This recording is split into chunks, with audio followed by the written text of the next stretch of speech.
All right, guys, here is this Sunday's video. So I'm sure some might know what this is, judging by the case. Others probably don't. This is certainly the first of any Charles Daly brand that I've ever bought. So this is a new, to me, waterfowl hunting shotgun. I can't entirely state why. We'll just get into it and we'll kind of go from there. All right, so obviously it came in a cardboard box, but it does come in this beautiful case. I'm not going to tell you what it is until we open it.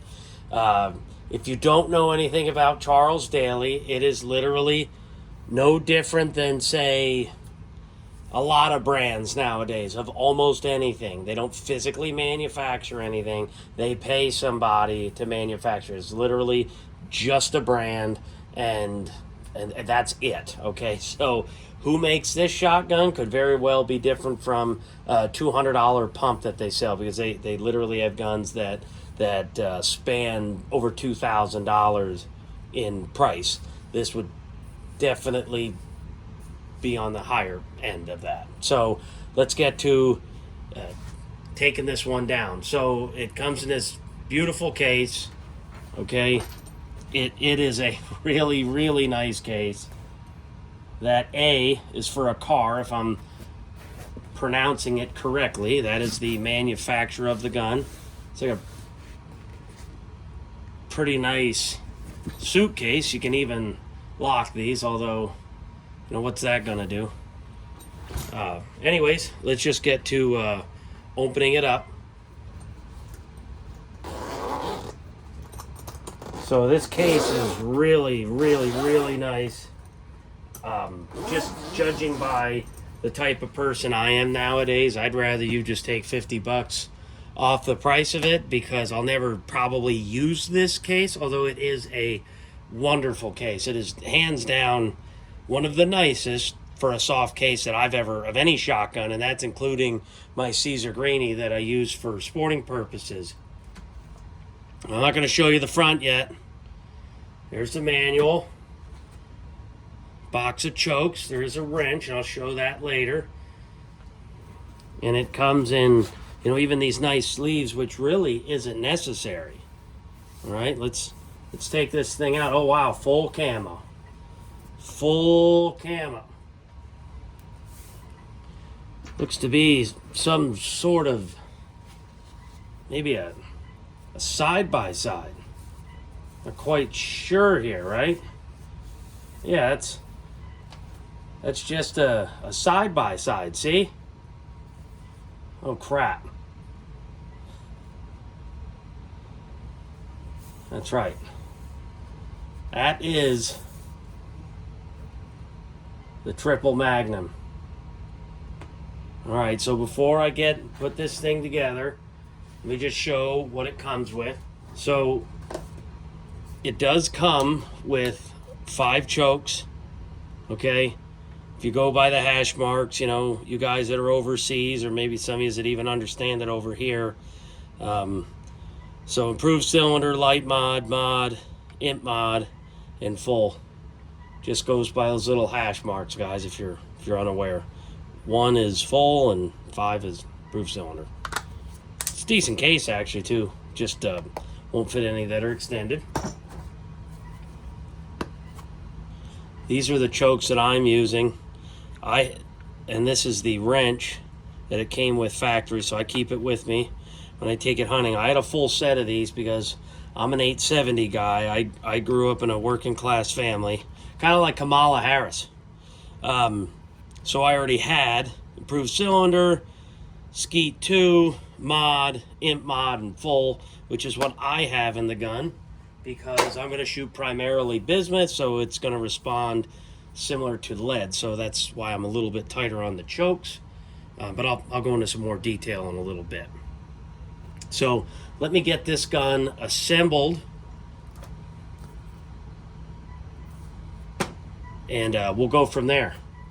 All right, so pretty easy, just like any over and under or side by side, except this one just happens to have 3 barrels.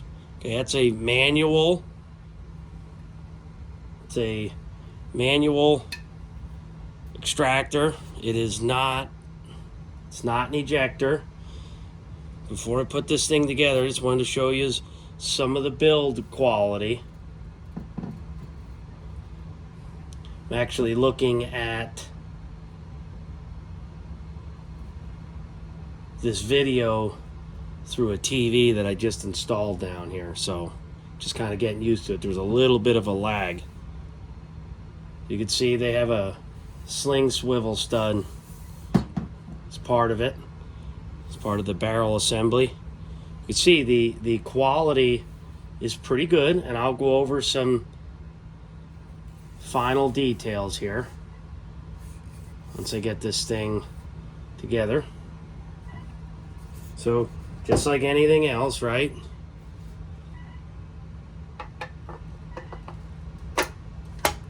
Okay, nothing crazy. There's the Charles Daly logo.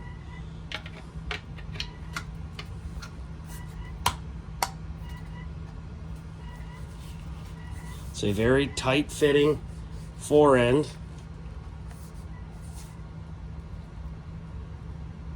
Alright guys, you can tell from the video this is a pretty nicely made shotgun. And listen, this is not going to be of some sort of Italian quality or American quality. It is still a Turkish-made shotgun, so you're going to have to lower your expectations slightly, okay? It's still Turkish. You can't be looking at this thing thinking, you know, I'm going to get some sort of Italian or American or Belgian or Portuguese quality that you're, or Japanese, something like that, out of the higher end shotguns. You're not going to get that. It is a nicely made gun, okay? The fit is really, really good. I will go over a couple of the areas that I don't think are perfect, but I'm still pretty impressed overall with what you get. Okay, we got a single fiber optic bead. Those are my True Lock chokes in there. This grip texture on this synthetic stock is quite impressive. I mean, it has great traction. Now you could tell fit and finish is quite good on this gun. I mean, look at the seam on there. You know, it's nice. Okay. And I'll go over the couple things that I think are not perfect. It's got a cool little skeletonized lever. The safety is super, super positive. In fact, you know, some would even say it's a little tight to engage at. It's not as bad to take off to fire. It's a little harder to engage. It's gotten easier as I've owned it.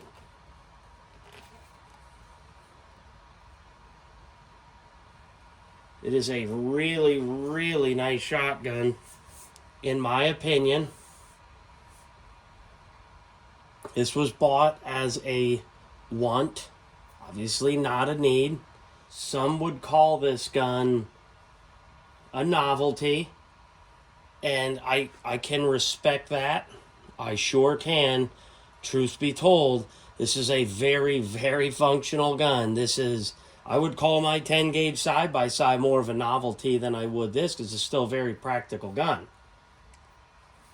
Okay, here are the fine details. Triple Magnum model, 12 gauge, 2 3/4, 3 inch, 3.5 inch. Okay.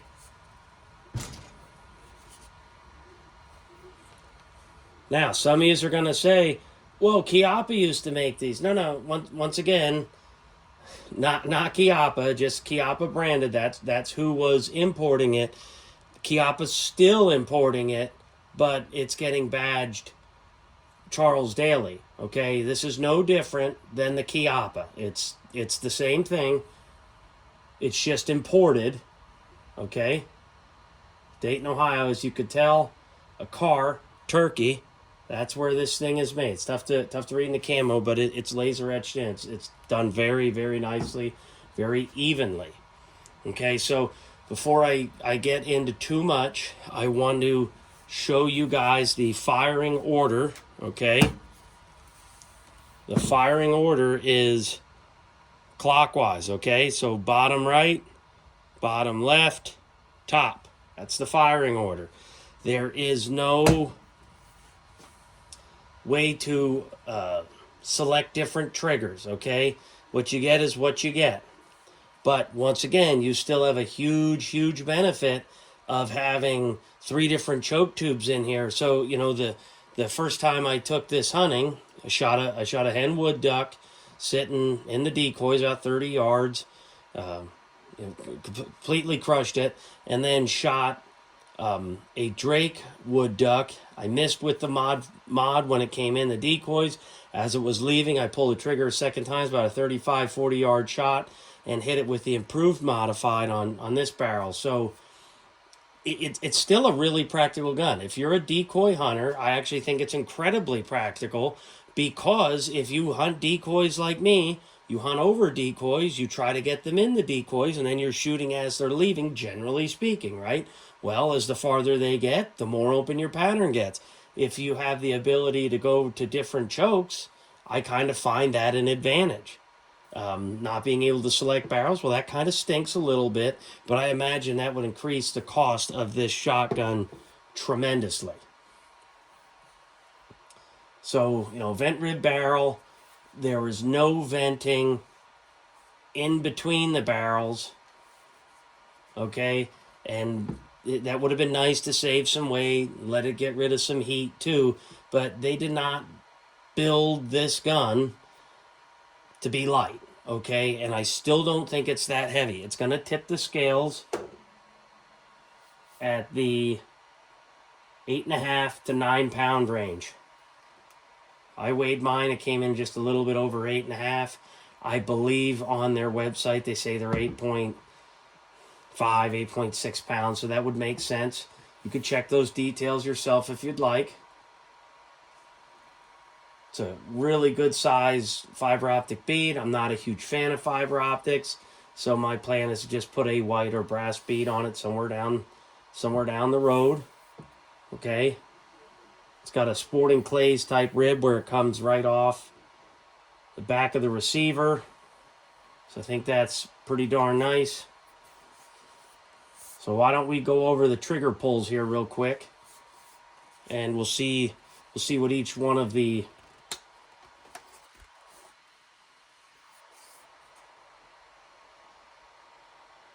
triggers pull in at. But like I said, you could tell this is a finely made gun. It is really, really nice for the price. Let me get some snap caps.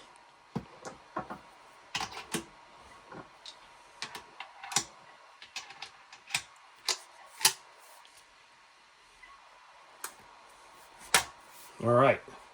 So, because this gun does not use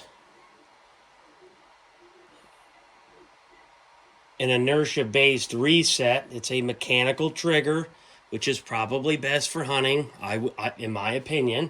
Certainly just an opinion, but my Browning Synergy, same thing. You know, they use mechanical triggers, which is probably the right thing to do, especially if, you know, let's say one of the shells had a misfire.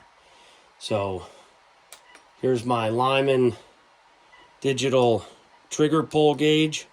All right, let's pull the first trigger again.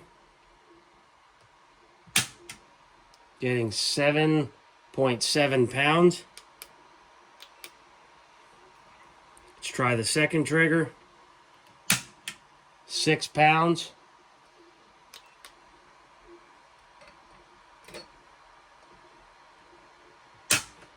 Third trigger's 6.25 pounds roughly.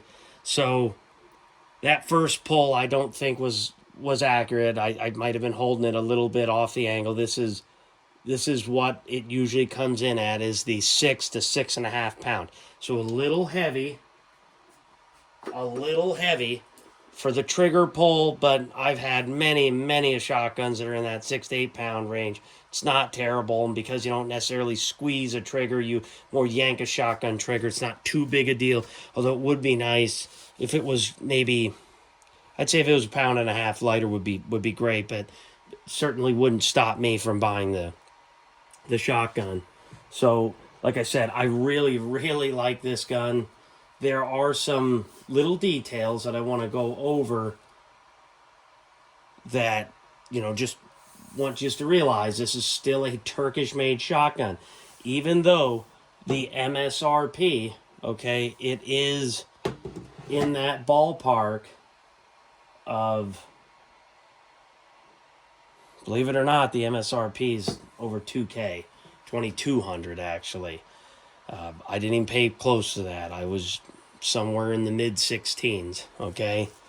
So, not terrible, certainly not cheap. There are definitely, in my opinion, nicer guns for less money, but this is kind of a unique gun with a unique approach to waterfowl hunting, okay? So the first thing I want to show, in some of the quality, because, like I said, this is a Turkish gun, okay? If you look right here, you could see some of that finish. They just didn't apply it real evenly.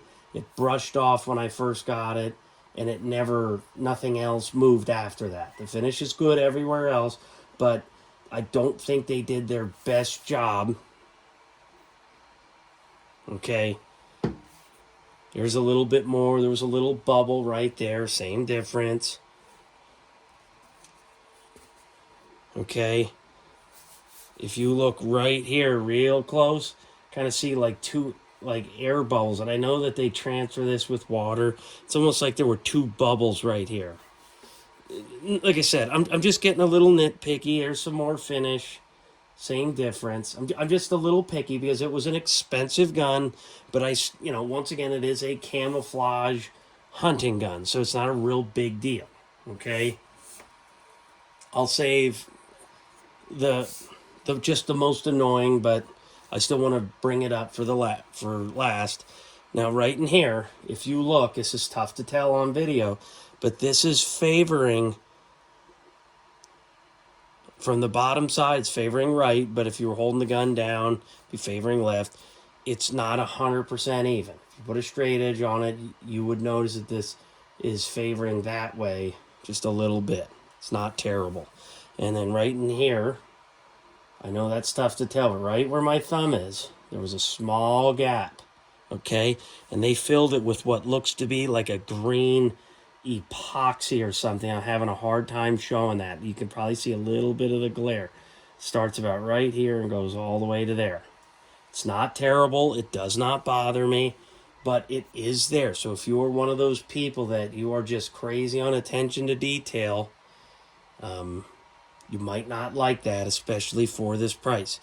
It's not the worst thing in the world, but it is there. And you could tell somebody wiped their finger like this because you can sort of see the smear in this area. And it's just, I cannot get it on video, but I can see it from here. You could actually see that shiny right in there. And you notice the rest of the gun is dead matte. So you could tell it's right, just filling that little gap. Not terrible, all right? Let me show you something that if you go on their website and you look at the fit of that butt pad. See that? There's a step here. Catches your thumb. It's wider. See that? Sticks out past the stock on this side. On this side it fits kind of flush, sticks out a little bit. It's the worst fitting butt pad, I think, on any gun that I've ever bought. I mean, if you look at their website, it shows it fitting just like this. Like where there's a gap, and, it's a real short butt pad, although it is soft, okay? What I'm thinking is I could use another 1/8 of an inch, maybe 1/4 inch length of pull tops. but I'd even be okay with this thickness. What I'm thinking about, okay, what I'm thinking about is potentially fitting a limb saver style pad to this, giving me another 1/8 of an inch, 1/4 inch at most, absolute most. I may end up looking into that. I just have to be cognizant of, wearing extra clothes for duck season. That's kind of convenient that I don't need a shell to hold the shotgun up, you know what? Just rests on them 2 barrels, man. That's so cool. It's a super neat gun. So like I said, I wanted to show this gun, kind of demonstrate a little bit of the use, some of the fit and the function, some of the features, a little bit about it, some details, nothing too crazy. I will have a video coming up showing patterns with just Boss Bismuth 3s, because that's all I have. I've not gotten to hand loads yet. I have shot some steel shot out of it. I've killed a couple ducks. I took it pheasant hunting one time. I would not buy this for a pheasant gun. I could see doves. I could see waterfowl. That all makes sense to me. I could even see turkey or something, where you're not doing a whole bunch of moving, okay? Or you're just walking to your spot kind of thing. I walked this around for pheasant hunting for an hour, and I think it's too heavy. But when I pheasant hunt, I also only take a 410 that weighs maybe 5.5, 6 pounds, or a 20 gauge side-by-side that might weigh 6 to 6.5 pounds. Like I said, this thing coming in the 8.5, 9 range is not terrible. I'm a 10 gauge guy through and through, but at the same time, it's a little too heavy, I think, for walking around doing the upland thing. But I think it's a pretty damn neat gun, and I really enjoy it. One of the things that I left out before I leave that I think is pretty important, that this does in fact use rem choke, okay? I did say that, I had an 870, and that's where these True-Lock chokes came from, which is true, but I should have been more specific. This gun does use rem choke. So I think I'm going to close out this video. If you guys have any question, if you own one, hey, let me know. But you'll probably see a little bit more of this gun. But I'll tell you, it shoots nice, it points nice, it is incredibly balanced, more than you would ever expect, and I think it's because you just got so much weight in this receiver, and it's a pretty damn nice gun. It is a lot of money for what it is, but it is a pretty nice gun.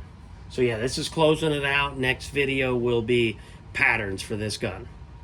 All right, I'll see you around. Thanks for watching.